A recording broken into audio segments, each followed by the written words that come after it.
Property విషయంలో confusion గా ఉన్నారా? గేటెడ్ కమ్యూనిటీలో ఫ్లాట్ తీసుకోవాలా లేదా విల్లా తీసుకోవాలా? మన పిల్లల భవిష్యత్ కోసం ఓపెన్ ఫ్లాట్ తీసుకోవాలా? మన హైదరాబాద్ లో ఏ లొకేషన్ లో కొంటే మంచి అప్రిసియేషన్ వస్తుంది? మరి నమ్మకమైన ప్రాపర్టీ కొనాలంటే నమ్మకమైన గైడ్ కావాలి కదా. ప్రాపర్టీ అడ్వైజర్ కోసం సంప్రదించండి వరాహస్వామి ప్రాపర్టీ గూగులర్. కాంటాక్ట్ 7207218485. మాతృదేవోభవ. ఇప్పుడు మనము కర్కాటక రాశి వారికి జూలై నెలలో 2024 సంవత్సరం జూలై నెలలో గోచార ఫలితాలు ఏ విధంగా ఉంటాయి అనేటువంటిది సశాస్త్రీయమైన పద్ధతిలో తెలుసుకునే ప్రయత్నం చేద్దాము. ఇది కేవలం గోచారం మాత్రమే, జాతకంతో అనుసంధానం చేసుకోవాలి. ఇదే జాతకం అని మాత్రం మీరు భ్రమపడవద్దండి. ఇందులో బాగలేకపోయినా అందులో బాగుండొచ్చు, అందులో బాగలేకపోయినా ఇందులో బాగుండొచ్చు. ఈ విధమైనటువంటి అన్ని కలిపితే కానీ మొత్తం ఫలితం అంతా బయటికి రాదు. అందుచేత ఇదే జాతకంగా మాత్రం మీరు భ్రమించవద్దండి.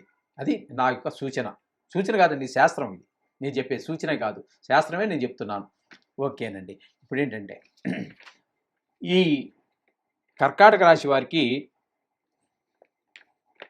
ఈ జూలై నెలలో తృతీయంలో కేతువు సంచారము, అష్టమంలో శని సంచారము, భాగ్యంలో రాహు సంచారము, ఏకాదశ స్థానంలో గురు సంచారము. ఈ 4 గ్రహాలు నెలంతా ఒకే రాశిలో సంచారం చేస్తూ ఉంటాయండి. ఇక రవి సూర్యుడు ఆయన మిథున కర్కాటక రాశుల్లో 2 రాశుల్లో సంచారం జరుగుతూ ఉంటుంది.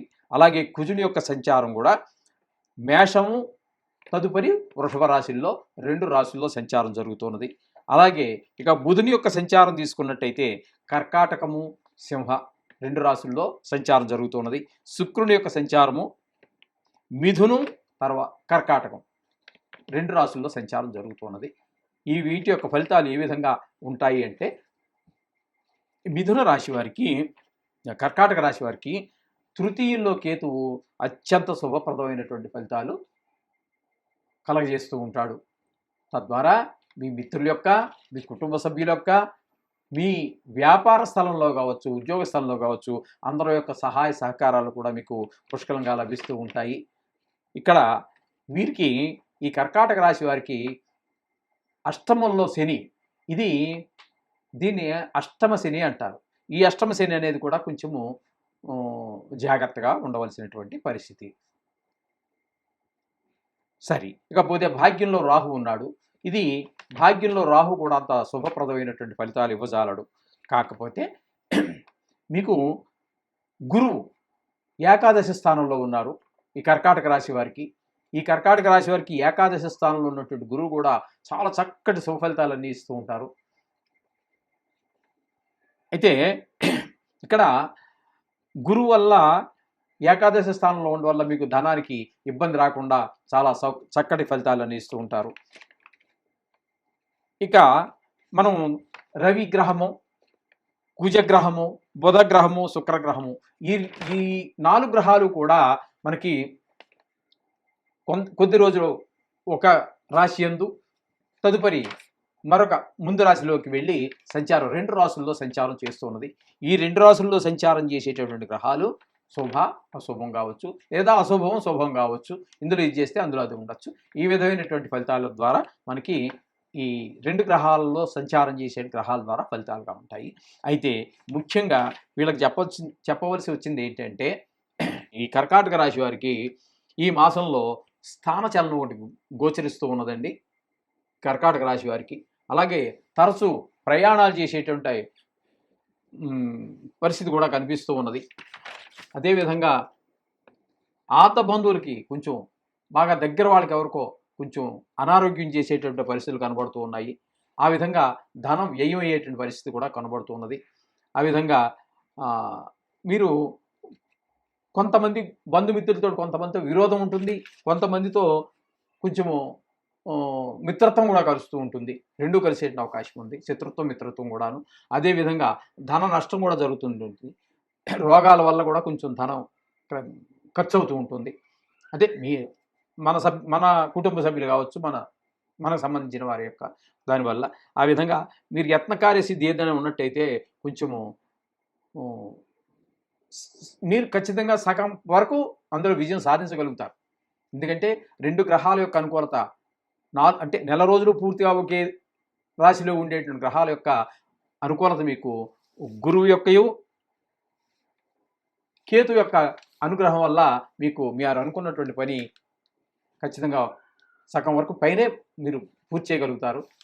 మిగతా వాటన్నిటికీ కొంచెము పూర్తి విజయం సాధిస్తారని చెప్పలేము, కానీ పని మాత్రం చాలా వరకు పని పూర్తవుతుంటుంది. ఈ విధంగా ఉంటుంది. అందుచేత మీరు ఖచ్చితంగా మిగతా గ్రహాలకి మనం చెప్పుకుంటున్నట్టే ప్రతిసారి చెప్పుకుంటున్నట్టుగానే నవగ్రహ స్తోత్రాలు కానీ, పారాయణ కానీ, బీజాక్షరాలు కానీ ఏదో ఒకటి చేసుకోండి. అయితే సంవత్సర కాలం పాటు ఉన్నటువంటి ఈ ముఖ్యంగా ఈ కర్కాటక రాశి వారికి ఈ శనికి సంబంధించి అష్టమ శని అంటారు.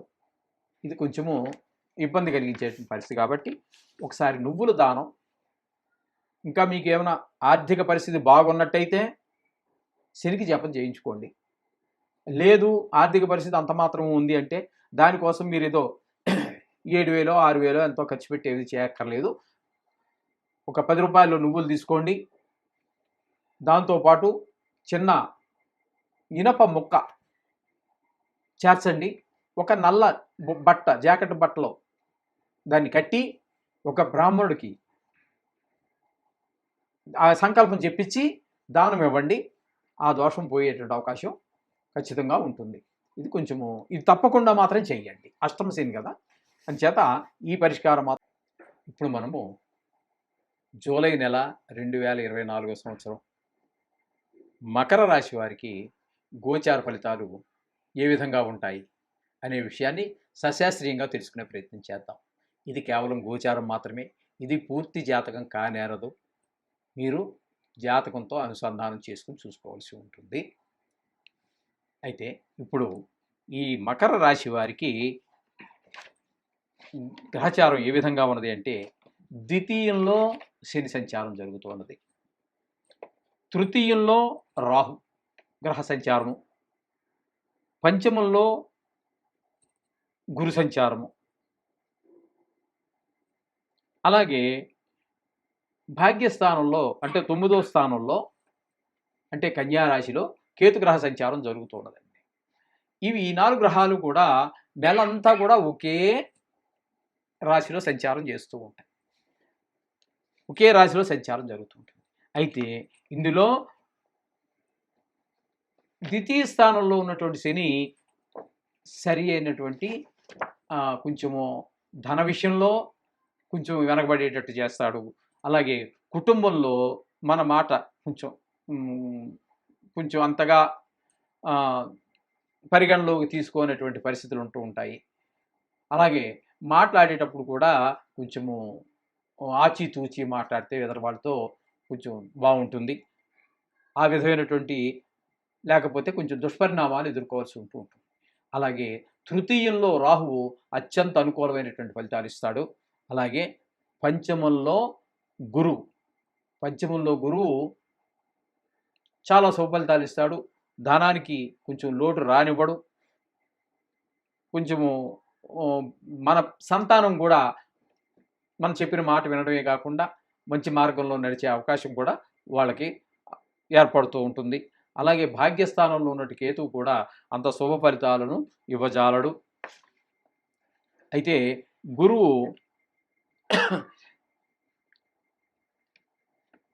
5వ స్థానంలో ఉండటం వల్ల చాలా వరకు కూడా మనకి సర్వ సంపదలు ఇస్తాడు. వీళ్ళని చాలా ఆదుకుంటాడు. అలాగే రాహువు కూడా అత్యంత అనుకూలంగా ఉన్నాడు. అంచేత ఈ 4 గ్రహాలు అంటే ఒకే రాశిలో నెల రోజులు ఉండేటటువంటి 4 గ్రహాలలో రాహువు గురువు కూడా మీకు చాలా సర్వశుభాలు చేకూరుస్తూ ఉంటారు. ఇకపోతే శని కేతువు ఈ 2 కొంచెం ఇబ్బంది కలిగించేటువంటి విషయాలు. ఇకపోతే రవి కుజ బుధ శుక్ర గ్రహాలు మనం తీసుకున్నట్టయితే మనకి అంత అనుకూలమైనటువంటి ఫలితాలను అంటే శుభ అశుభ ఫలితాలు 2 ఉంటాయండి. ఆ విధంగా ఈ శుభాశుభ ఫలితాలు ఉండటం ద్వారా కొన్ని సందర్భాల్లో ముందు అశుభం కలగచ్చు, తర్వాత శుభం కలగచ్చు. అయితే శుభం అశుభం 2 కలగచ్చు. మొత్తం మీద శుభాశుభ ఫలితాలు మాత్రం ఖచ్చితంగా ఈ 2 గ్రహాల వల్ల ఏర్పడుతూ ఉంటుంది. ఇక శుక్రుడు గురించి కూడా మనకి మీకు తీసుకున్నట్టయితే 6వ స్థానంలో కొంచెం శుభ ఫలితాలు ఇవ్వజాలడు. కర్కాటకంలోకి వచ్చేటప్పటికి మళ్ళీ సుఫలితాలు ఇస్తూ ఉంటాడు. అంచేత ఈ మీరు ఈ రాశి వారందరూ కూడా రోజు మనం ప్రతిసారి చెప్పుకుంటున్నట్టే నవగ్రహ శ్లోకాలు వదలమాకండి. నవగ్రహ శ్లోకాలు అంటే ఎవరో చెప్పినట్టు అవి ఈ మరో రకం కాదండి, చిల్లర రాళ్ళని ఎవరో మాట్లాడారు. అవన్నీ మీరు పరిగణలో తీసుకోవద్దు. మూర్ఖులు అనేక రకంగా మాట్లాడుతూ ఉంటారు. ఎందుకంటే నవగ్రహాలు ఏంటంటే తెలియకుండా మాట్లాడిన మనుషులు, వాటిని మనం పరిగణలో తీసుకోక్కర్లేదు. జీవానాం కర్మఫలదం నవగ్రహ రూపేణ జనార్దన అని చెప్పేసి శాస్త్రవచనం అండి. అంటే జీవులు చేసేటటువంటి కర్మఫలం అది మంచిది కావచ్చు, చెడ్డది కావచ్చు. ఫలదం అంటే ఇచ్చేది. ఆ ఫలాన్ని ఇచ్చేవి ఏవి? నవగ్రహ రూపంలో ఉండి జనార్దన అంటే సాక్షాత్తు విష్ణుమూర్తే ఆ నవగ్రహ రూపాల్లో ఉండి మనకు ఆ ఫలితాలను అందజేస్తూ ఉంటాడు అని చెప్పేసి శాస్త్రవచనం. అందుచేత ఇది గమనించుకోండి. ఆ నవగ్రహాలను వదలమాకండి. జాతకం నిష్ణాతులైన వారి చేత జాతకం రాయించుకోండి. దానికి ఇది అనుసంధానం చేసుకోండి. అప్పటి చక్కటి ఫలితాలు వస్తాయి. చాలా వరకు చక్కటి ఫలితాలు వస్తాయి. మన టైము అన్నీ ఉండి జాతకం రాయించుకుంటే నిష్ణాతులైన వాళ్ళు అయి ఉండాలండి. దీన్ని కేవలం ఆర్భాటం అనేది కాకుండా నిష్ణాతులైనటువంటి వాళ్ళు దగ్గర చూపించుకున్నట్టయితే చక్కటి ఫలితాలు దొరుకుతాయి. ఒకవేళ ఏమైనా దోషాలు ఉంటే కూడా వాటికి సరి అయినటువంటి ఈ శాంతులు చేయించని మీకు సూచిస్తారు. అది వారి దగ్గర చేయించుకోండి, బయట చేయించుకోండి, అది వేరే విషయం. వారి దగ్గర నిష్ణాతులైన వారి దగ్గర సరి అయినటువంటి సూచన ఇవ్వడానికి జరిగే విషయానికి సంబంధం ఉంటుంది. లేదంటే ఉదరపోషణార్థం బహువిధ వేషాణం చేత అది కాదండి. చేత మీరు చక్కగా మనం చెప్పినట్టుగా నిష్ణాతులైన వారు జాతకం రాయించుకోండి. దానికి దీన్ని అనుసంధానం చేసుకోండి. శోభం భూయాత్.